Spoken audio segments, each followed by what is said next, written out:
ہوتے. تو گویا اللہ تعالیٰ کو جو ایمان مطلوب تھا وہ وہی ایمان مطلوب جو صحابہ لے کر آئے.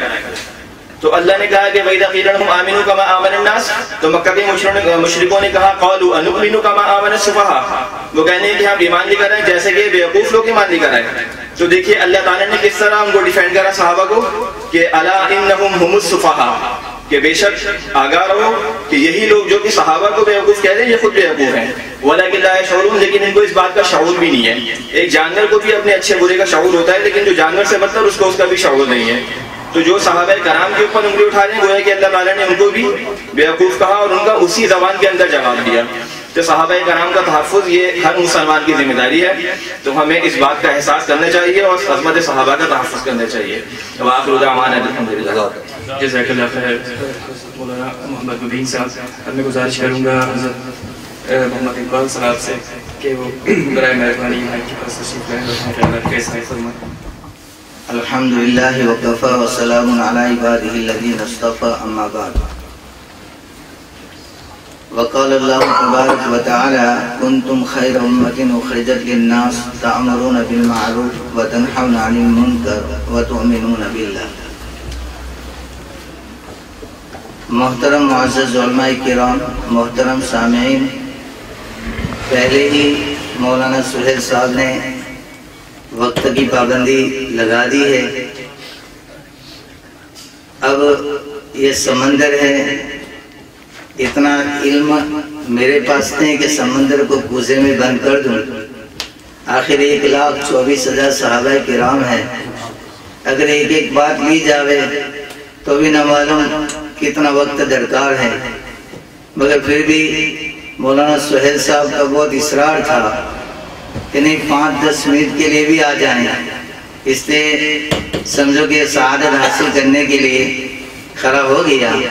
اللہ سے دعا کرے اللہ صحابہ کرام کی عظمت ہمارے دلوں میں بٹھائیں, اور صحابہ کرام کے اوپر جو تیروں کی بوچھار گزشتہ بھی ہوئی ابھی بھی ہو رہی ہے, اللہ ہم سب کو اس کے ڈیفنس کے لیے قبول فرمائے.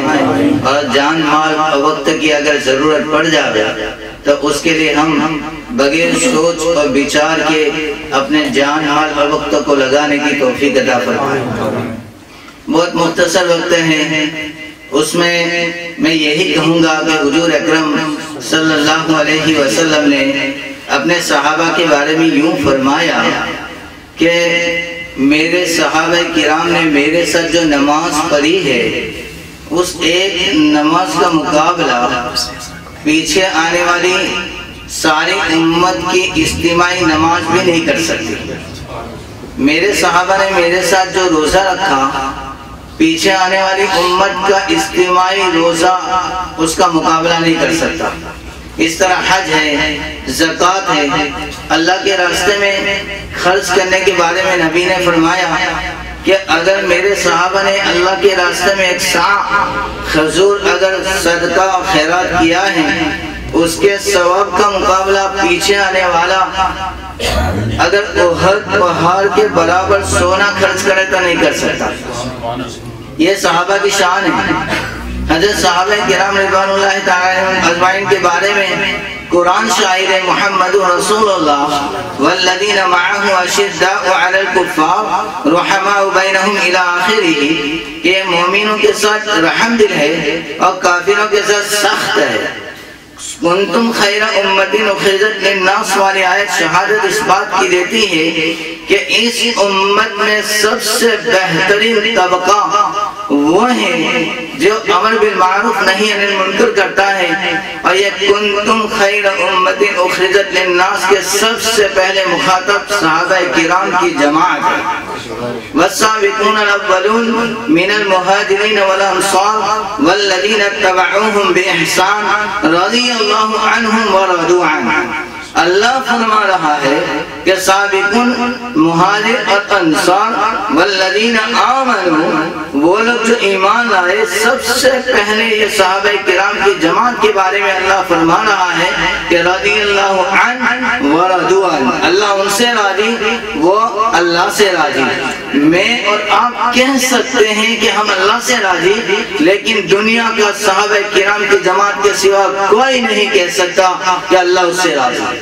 یہ تو جانے کے بعد ہی پتہ چلے گا۔ تو اللہ فرما رہا ہے، امام ربانی مجدد الفسانی رحمت اللہ علیہ فرماتے ہیں کہ اللہ جب کسی سے ایک مرتبہ راضی ہو جاتا ہے تو اس کے بعد وہ کبھی ناراض نہیں ہوتا۔ صحابہ کرام کو سرٹیفکیٹ مل گیا۔ میرے دوستوں، گزشتہ بھی تینوں کی بوچھار ہوئی۔ مودودی جس نے صحابہ کرام کے بارے میں ایک اپنا غلط نظریہ قائم کیا تھا کہ معیار حق رسول خدا کے سوا کوئی نہیں ہو سکتا، تنقید اور تنقید سے بالاتر کوئی نہیں، کوئی ذہنی غلامی میں مبتلا کوئی نہیں ہو سکتا، سب کو اپنا حق بنتا ہے، اس کی آن میں صحابہ کرام تو کیا انبیاء علیہ السلام کو بھی اس نے نہیں چھوڑا۔ کبھی یونس کے بارے میں کہتا ہے کہ یہ بے صبر تھے اور بے صبری میں آ کر اس نے اپنے قبل از وقت سے پہلے، اللہ کے حکم آنے سے پہلے صبر کا دامن چھوڑنے ہوئے وہ اپنی بستی سے نکل گئے۔ کبھی موسیٰ کے بارے میں کہہ دیتے ہیں کہ یہ بہت سمجھے کہ سخت مزاج کے تھے اور پتہ نہیں یہ جوشیلے تھے۔ کبھی تو حضرت یونس علیہ السلام کے بارے میں یہ کہا، کبھی موسیٰ کے بارے میں یہ کہا، یہاں تک کہ اس نے سید البشر اور سید الانبیاء محمد رسول اللہ کے بارے میں نے بہت کچھ کہہ دیا۔ اس نے کہا کہ نبی اکرم صلی اللہ علیہ وسلم نعوذ باللہ فوق البشر نہیں اور بشر کی کمزیوں سے بھی بالاتر نہیں ہو سکتے، نعوذ باللہ من ذالک۔ میرے دوستوں، مختصر سی بات یہ بتا دوں کہ اہل سنت والجماعت کا عقیدہ ہے کہ صحابہ کرام، انبیاء علیہم السلام، قرآن و حدیث اور آثار صحابہ اور اجماع امت کی روشنی میں اور مسئلوں کی روشنی میں، شریعت کی روشنی میں صحابہ کرام کو طعن و تشنیع کا نشانہ بنانا ناجائز حرام ہے۔ اگر کوئی یوں کہتا ہے کہ یہ تنقید سے بالاتر نہیں، فلاں صحابہ میں یہ خاص طور پر امیر معاویہ کے بارے میں بہت کچھ لکھا ہے، میں اور آپ جانتے ہیں امیر معاویہ کاتب وحی تھی۔ امیر معاویہ ایک مرتبہ صحابی حضور اکرم صلی اللہ علیہ وسلم کی سواری پر بیٹھے، نبی صلی اللہ علیہ وسلم فرما رہے ہیں معاویہ کو، امیر معاویہ آپ کا کون سا حصہ میرے بدن سے لگ رہا ہے؟ امیر معاویہ نے کہا یا رسول اللہ میرا چیسٹ یعنی سینہ اور پیٹ۔ اللہ کے نبی دعا کرتے ہیں اٹھنی پر بیٹھے بیٹھے اللہ معاویہ کے سینے کو علم سے بھر دے۔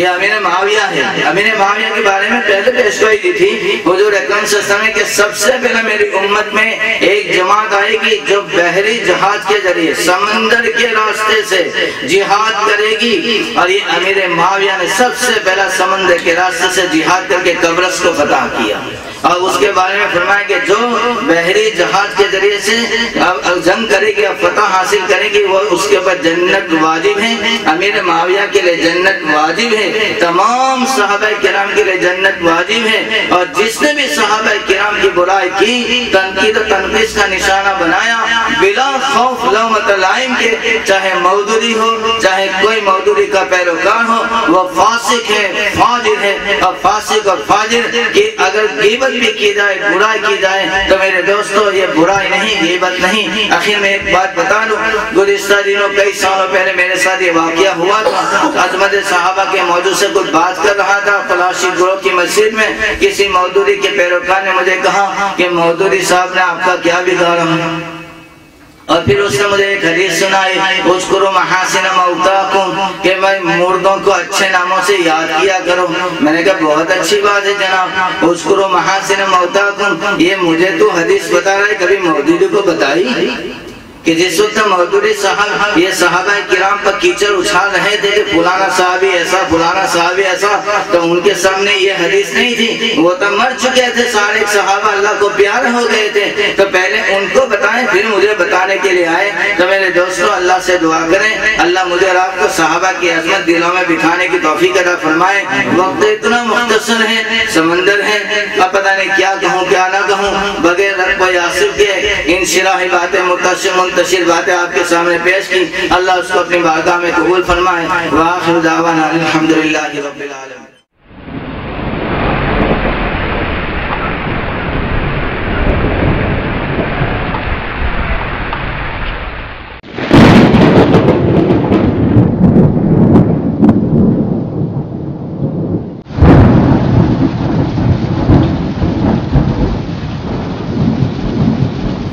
جزاکم